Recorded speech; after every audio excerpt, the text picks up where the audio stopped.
Setelah Anda menyaksikan video ini, jangan lupa berselawat kepada baginda Nabi Muhammad sallallahu alaihi wasallam.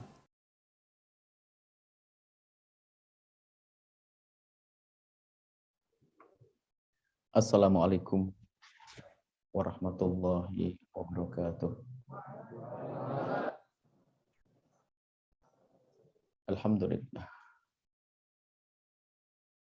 Wa syukru lillah. Wassalatu wassalamu ala Rasulillah. Habibina Sayyidina Muhammad ibn Abdullah wa ala alihi wa ashabihi wa mawalah. Allahumma ya Rabbana inna nas'aluka fahma ulama'ika al-amilin wa ilhama awliyaika salihin. A'inna ya Rabbana ala dhikrik wa syukrik wa husni ibadatik. Urzuqna ya Rabbana tawbata qabla al-maut, syahadata indal maut, wal jannata ba'dal maut. Amma ba'd. Yang sangat kami cintai, kami muliakan, para perindu ridha Allah, para pecinta baginda Nabi Muhammad sallallahu alaihi wasallam. Alhamdulillah. Mari terus kita tingkatkan syukur kita kepada Allah, syukur yang sesungguhnya. Syukurnya seorang hamba yang menyadari akan banyak dan agungnya karunia Allah yang telah Allah berikan kepadanya. Bukan sekedar kalimat alhamdulillah terucap dengan lisan, akan tapi benar-benar alhamdulillah yang disertai dengan kesadaran diri dan hati kita bahwa teramat-teramat agung nikmat yang Allah berikan kepada kita, dan sungguh begitu agung dan agungnya nikmat Allah, tidak ada seorang hamba pun yang mampu untuk mensyukuri nikmat tersebut secara sesungguhnya.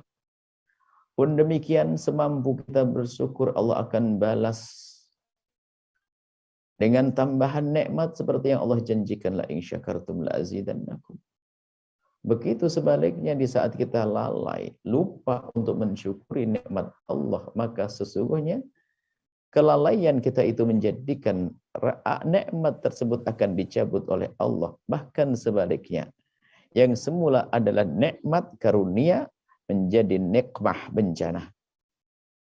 Maka dari itu mari kita terus tingkatkan syukur kita. Di antaranya adalah kemudahan yang Allah berikan kepada kita saat ini untuk beristiqomah. Dimulai dari membaca salawat kepada baginda Nabi, membaca sejarah baginda Nabi, hingga penjabaran singkat tentang hikmah. Kita sudah sampai kepada hikmah yang ke-67. Bunyinya adalah sebagai berikut. Engkau akan menemui keindahan yang sesungguhnya jika telah engkau penuhi ruang hatimu dengan maaf. Kita hidup di dunia dengan manusia sama seperti kita. Yang dalam diri manusia itu sangat mungkin untuk berbuat baik kepada kita dan juga mungkin berbuat tidak baik kepada kita. Jika kita sudah tahu manusia seperti itu, kita hidup dengan manusia bukan dengan malaikat yang tidak akan pernah bersalah. Kita dengan manusia, apakah manusia itu adalah dimulai dari yang harus kita sanjung, kita muliakan? Dari orang tua kita, saudara kita, anak kita, tetangga kita, sahabat-sahabat kita, teman kerja kita, dan seterusnya. Mereka adalah manusia-manusia yang sangat bisa berbuat baik kepada kita. Jika ceritanya mereka berbuat baik kepada kita, mudah. Indah buat kita karena kebaikan mereka berikan kepada kita. Kebaikan ibunda kita kepada kita, kebaikan ayahanda kita kepada kita. Kebaikan saudara kita kepada kita, kebaikan anak kita kepada kita, kebaikan tetangga dan kebaikan orang yang ada di kiri kanan kita kepada kita. Jika itu kebaikan yang diberikan kepada kita, kita tidak ada masalah. Akan tetapi mereka adalah manusia, bukan nabi, bukan malaikat yang tidak pernah bersalah. Akan tapi kadang ada sesuatu yang tidak baik sampai kepada kita. Kadang ada sesuatu yang tidak baik sampai kepada kita. Sering kami sampaikan, kalau kita ingin berkawan dengan orang yang tidak pernah punya salah, maka sepanjang hidup kita nggak akan punya kawan. Kalau Anda ingin menikah dengan orang yang tidak pernah bersalah, maka sepanjang hidup Anda tidak akan pernah menikah. Jika Anda ingin berguru kepada orang yang tidak pernah bersalah, maka sampai mati pun tidak akan punya guru. Selagi manusia masih mungkin bersalah. Lah ini, sisi kemungkinan bersalah inilah. Bagaimana kita menyikapinya? Agar semuanya tetap menjadi indah pada kita. Jika kebaikan diberikan oleh orang lain kepada kita, kebaikan ya kebaikan. Akan tapi ada sesuatu yang tidak baik dilakukan oleh orang lain kepada kita. Bagaimana agar hati kita tetap tentram, damai, tenang, lega?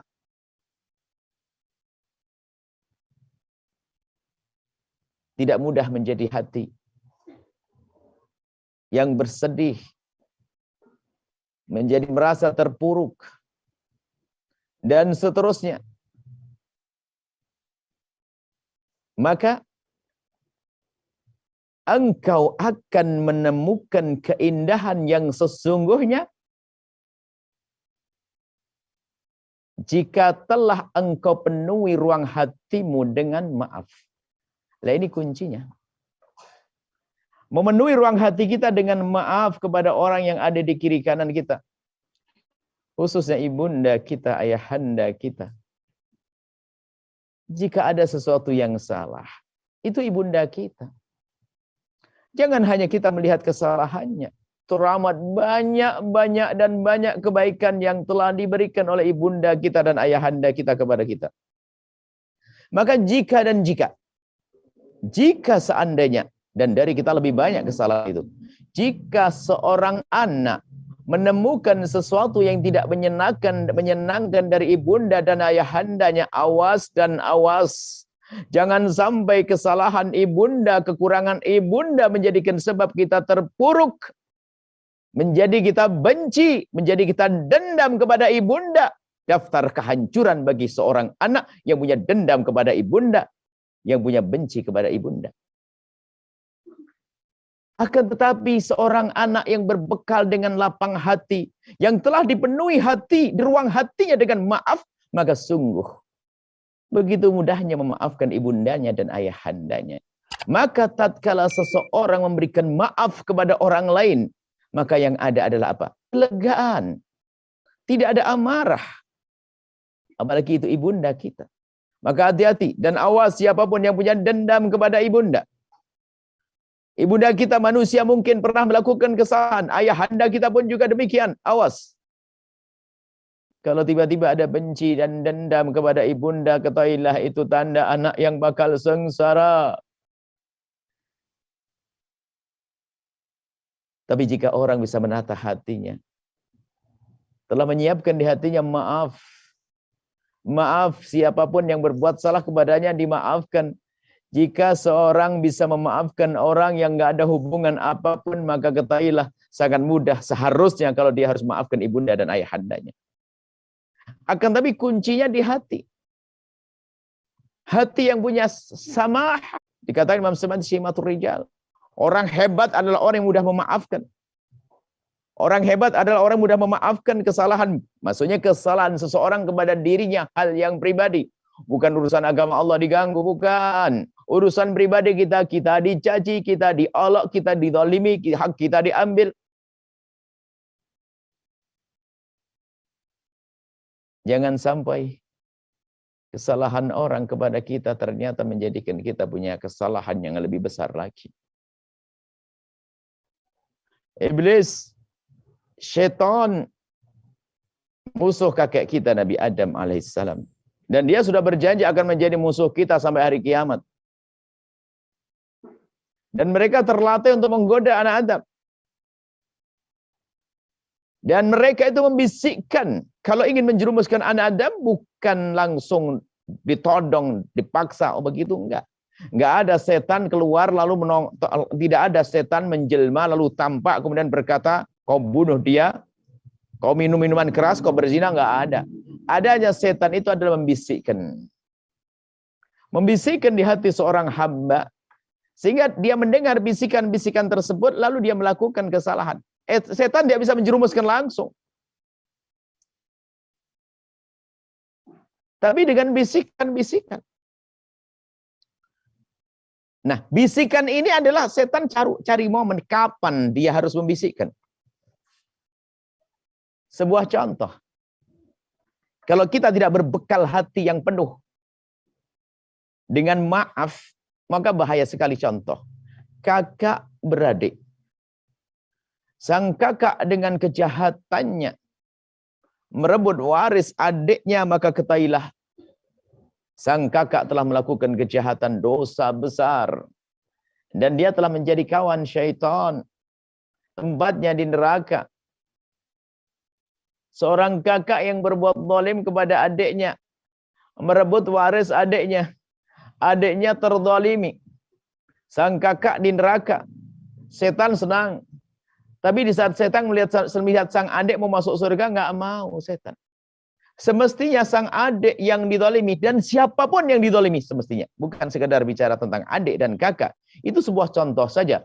Seorang adik yang dizalimi oleh kakandanya, dengan direbut warisnya, sebetulnya di saat dia dizalimi itu adalah Allah telah memberikan kepadanya sarana dikabul doanya. Dan diangkat derajatnya kalau dia lapang hati dan memaafkannya. Kalau seandainya sang adik itu tidak dendam kepada abangnya, memaafkan kepada abangnya, tidak menggunjing abangnya, maka sesungguhnya telah disediakan untuk adik tersebut surga yang amat luas. Akan tetapi apakah setan senang jika ada anak Adam masuk surga? Tidak. Setelah sang syaitan menjerumuskan abangnya masuk neraka dengan berbuat zalim kepada adiknya dengan merebut waris, maka sang setan pun ternyata membisikkan sang adik dengan cara yang berbeda. Ditanamkan di hati sang adik amarah, kemudian kebencian. Diam-diam. Mula-mula biasa saja, dia tuh tabah sang adik ini. Melihat abangnya sukses biasa saja. Cuman hari demi hari berganti. Kebutuhan kadang datang. Anaknya ingin kuliah, ingin sekolah, ingin mondok, belum ada biaya. Rumah bocor, gas habis, listrik harus dibayar, dan macam-macam kebutuhan. Di saat ada kebutuhan yang mendesak seperti itu, tiba-tiba abangnya datang dengan mobil barunya. Dengan mobil barunya. Sudah begitu memberikan undangan. Undangannya begini, Dek, iya bang, jangan lupa loh Dek, besok datang abang syukuran bikin rumah baru ya. Mau mobil mewah, syukuran rumah baru. Sang adik nyungsep, banyak utang. Kuliah anaknya belum dibayari. Pulanglah sang abang biasa saja dia. Pas abang pulang, anaknya telepon, Abah, kapan uang kuliahnya dibayarin? Malu nih. Rupanya di saat begini masih anget ini. Mobil abangnya masih kelihatan. Sudahlah nak, sabar nak. Tenang nak, sabar nak. Abah nggak akan nyungsep-nyungsep begini kecuali karena ya itu pamanmu itu loh. Tiba-tiba sudah mulai menyebut paman. Mulai marah dia. Padahal itu sudah lama tidak marah. Tapi setan bisikan. Sudah begitu kelihatan abangnya umroh bersama keluarga. Kemudian abangnya lagi buka toko baru lagi. Sang adik diam-diam di dalam hatinya sudah menyambut bisikan syaitan untuk membenci abangnya pelan-pelan. Akhirnya hari demi hari berganti, ternyata dendam serta amarah di dalam hatinya semakin membesar, memuncak. Kemana-mana itu amarah. Sehingga setiap kali sang istri minta uang untuk kebutuhannya, sang adik ini jadi marah. Cerita tentang abangnya. Akhirnya yang semula istrinya tidak tahu kalau warisnya direbut abangnya jadi tahu. Sang anak yang semula tidak tahu jadi tahu. Sehingga ternyata sang adik yang semula ahli surga menjadi ahli neraka karena punya dendam di dalam hatinya. Dan ternyata dia tidak cukup akhirnya menjadi masuk neraka karena dendam di dalam hatinya. Ternyata dia nggak cukup masuk neraka dengan dirinya sendiri. setan membisikkan agar memberitahu kepada istrinya. Istrinya pun diam-diam menjadi benci. Anak pun jadi benci sama pamannya. Hari raya nggak mau datang ke rumah pamannya. Benci dan dengki, lihat. Begitulah setan membisikkannya. Bermasalahnya apa? Permasalahannya sang adik itu yang semula ahli surga karena hatinya tidak dipenuhi dengan maaf. Maka dari itu kalau hati kita keropos dengan maaf, hati kita sepi dengan maaf, alangkah mudahnya kejahatan, kekejian, dosa itu akan kita lakukan.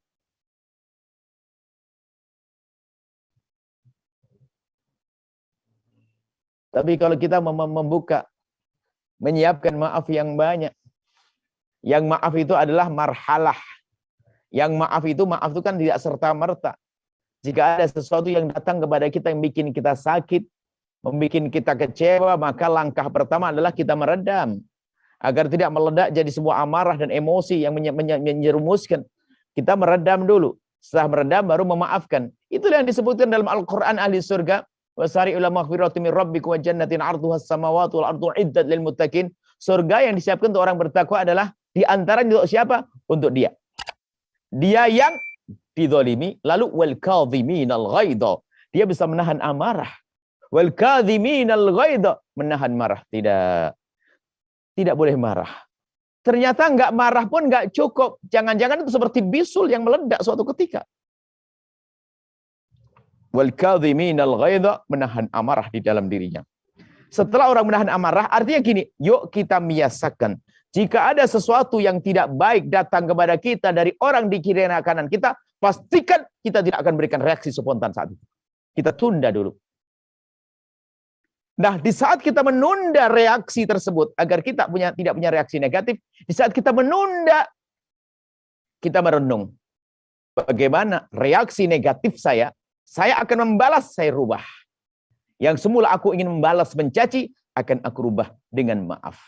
Wal kadhiminal ghaidha, setelah menahan amarah, sebab menahan amarah belum cukup, karena itu hanya disimpan di sini, harus dikeluarkan. Itu benci, dikeluarkan. Wal afina anin nas. Baru setelah kita bisa memaafkan, keluar itu kekotoran di dalam hati. Wal afina anin nasi.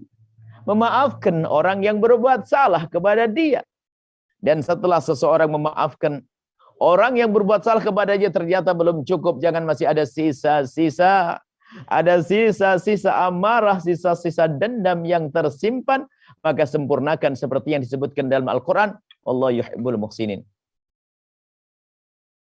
Allah senang dengan orang yang berbuat baik. Dizalimi, menahan amarah. Bukan sekedar menahan amarah, memaafkan. Bukan sekedar memaafkan, memberi kebaikan.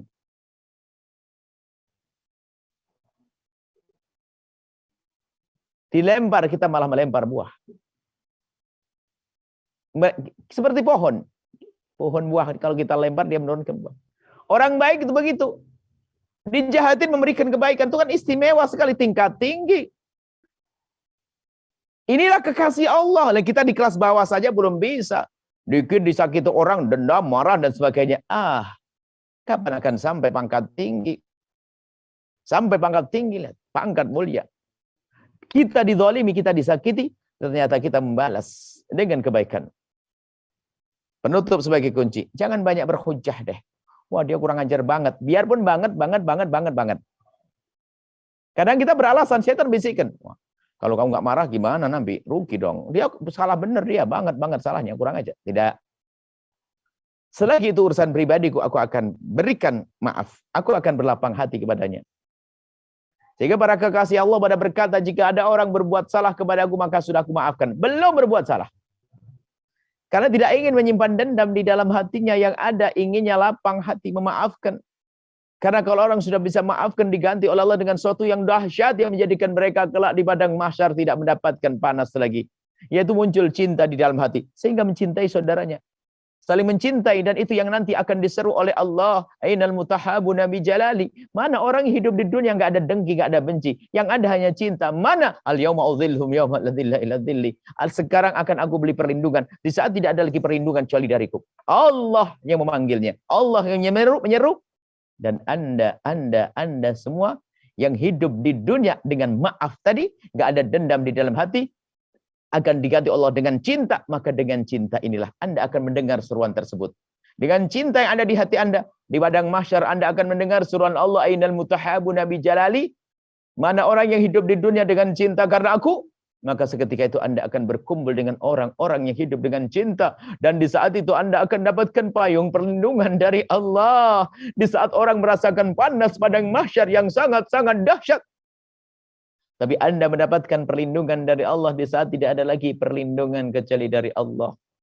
Dan bagi Anda melewati padang mahsyar seperti mabaina dhuhri wal asri, seperti antara zuhur dengan asar, begitu cepatnya lalu Anda ke surga. Berbekallah dengan hati yang lapang. Mudah memaafkan, apalagi di hari ini kita hari diadu domba.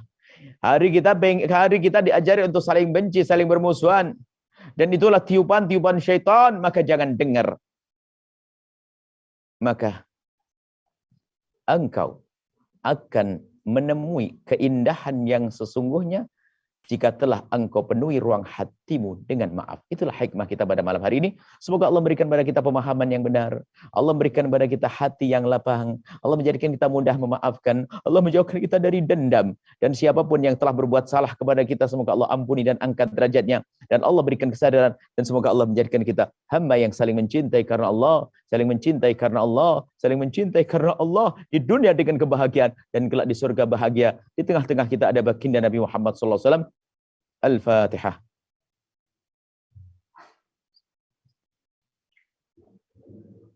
Terima kasih, mohon maaf, unda. Assalamualaikum warahmatullahi wabarakatuh.